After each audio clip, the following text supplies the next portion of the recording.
Now in Austria, authorities are setting up additional checkpoints along the border to stem the tide of migrants streaming in from Hungary. CCTV's Guy Henderson is live for us in Vienna. Guy, more than 12,000 came across the border on Monday. How many more are they expecting? Well, Lassier, many thousands more, we believe, in the next 24 hours.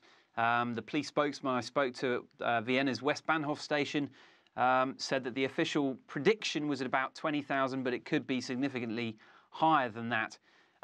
Vienna is, of course, for those who make it across the Hungarian border, the main route for thousands of migrants and refugees trying to make their way further west, primarily to Germany, of course. A few others that we spoke to are heading to places like Sweden or trying to do so. Now, rail services have restarted. People are now allowed to board trains again and head to Germany.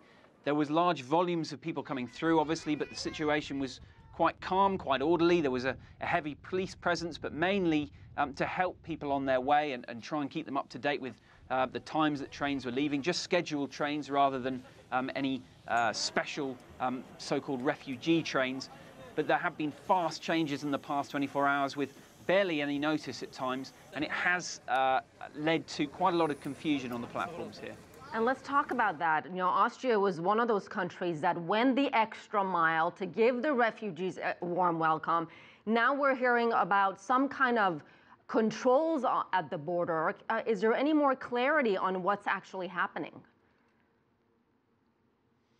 Well, it seems as though, there was no warning for this, perhaps intentionally, because if there had been, that could have sparked a kind of panic, a kind of rush towards the border. But it doesn't appear, from what we understand, to be border controls. It is border, or perhaps I should say, attempts to stop people and turn them back. There haven't been border posts re-implemented. What it is a heavy police presence. In some cases, particularly along the border with Hungary, a military presence, but certainly along the Austria-Germany border, it's checkpoints along roads.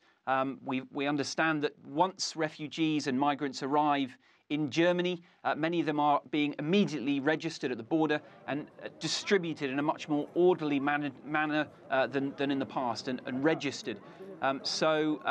Despite that concern that Europe was about to lock down its borders, it appears that the focus for now, and mainly on the German side, is to control the distribution and also to clamp down on trafficking rather than to actually stop people who are, of course, eligible to apply for asylum. And that is an important distinction there. Thank you so much, Guy Henderson, live for us in Vienna.